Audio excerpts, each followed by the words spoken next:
गुरु नानक पैदल गांव-गांव घूमते हुए लोगों को उपदेश दे रहे थे। एक बहुत ही दयालु और साहसी व्यक्ति, दोनों ही चीजें, और हम उन्हें पसंद करते हैं क्योंकि वो हर समय मुस्कुराते रहने वाले उन सौम्य संतों में नहीं हैं। He knows when to be hard, when to be soft. Real thing. वो जानते हैं कि कब सख्त होना है और कब नर्म, असली गुरु। तो एक दिन वो मेहमान थे उस इलाके के एक बहुत अमीर आदमी के घर।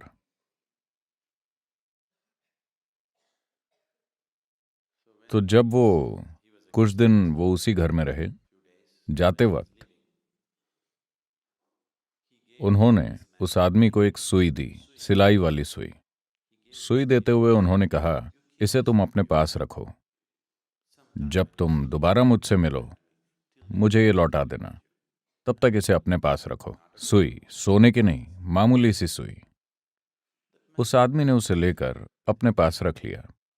गुरु के जाने के बाद उसने पत्नी से कहा कि गुरु ने मुझे एक सुई दी है जो मुझे संभाल कर रखनी है और बाद में उन्हें वापस करनी है। उसकी पत्नी, जो उससे थोड़ी ज्यादा समझदार थी, अक्सर उन्हें ऐसा ही लगता है,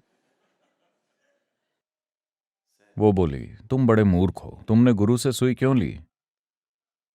अगर तुम ऐसे इंसान से कुछ लेते हो और मान लो वो बहुत बूढ़े हैं और अगर वो मर गए और तुम उन्हें सुई वापस नहीं कर पाए तो क्या करोगे? तुम हमेशा के लिए कर्जदार हो जाओगे। गुरु से तुमने सुई ली ही क्यों? उनके जैसे इंसान से तुम्हें कुछ भी नहीं लेना चाहिए। हम कुछ दें वो ठीक है, लेकिन उनके जैसे व्यक्ति से कभी कुछ मत लेना।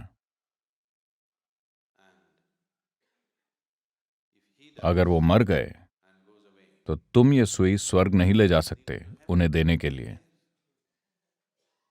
सुई को स्वर्ग लेकर जाना और वहां देना असंभव है, तो तुम हमेशा के लिए कर्जदार हो जाओगे और उस एक कर्म से तुम मुक्त नहीं हो पाओगे और तुम्हें हजारों जन्म लेने पड़ सकते हैं।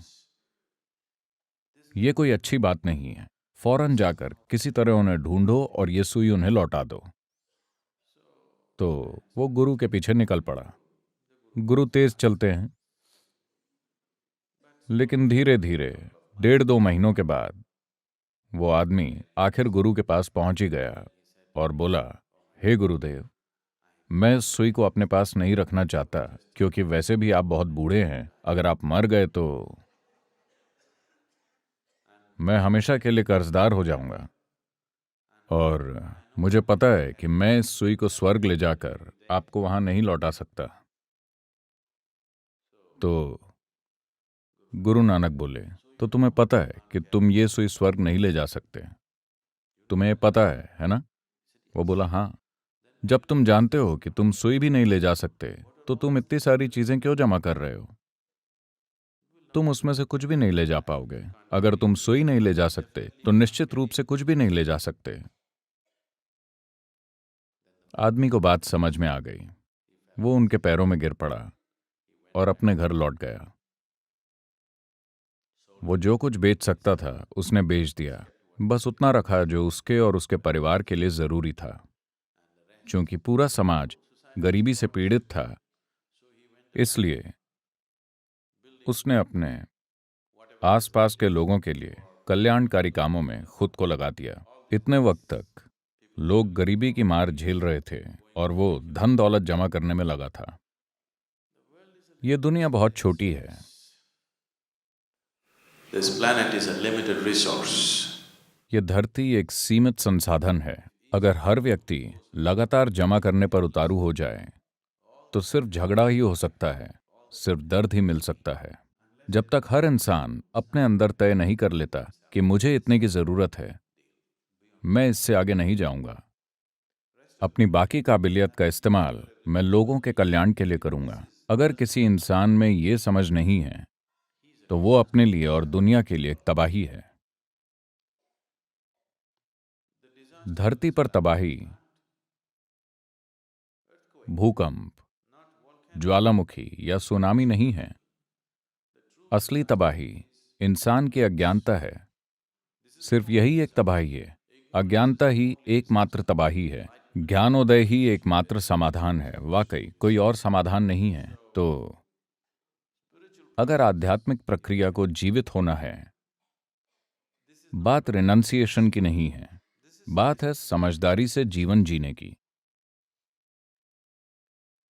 विदेशी लोगों ने गलत शब्दों का इस्तेमाल किया है। भारतीय भाषाओं में रिनंसिएशन जैसा कोई शब्द नहीं है, अगर आपको पता ना हो। हाँ, संस्कृत में रिनंसिएशन जैसा कोई शब्द नहीं है। विदेशी लोगों ने यहां आकर कहा, इस आदमी ने रिनंसिएशन कर दिया है। नहीं, उसने पूरे ब्रह्मांड को गले लगा लिया और आपको लगता है कि उसने रिनंसिएशन किया है। ये आपकी समझ है, क्योंकि आप जीवन के बारे में सोच ही नहीं सकते कुछ चीजों पर हक जताए बिना। पृथ्वी का एक हिस्सा मेरा है, इसके बिना आप जी नहीं सकते।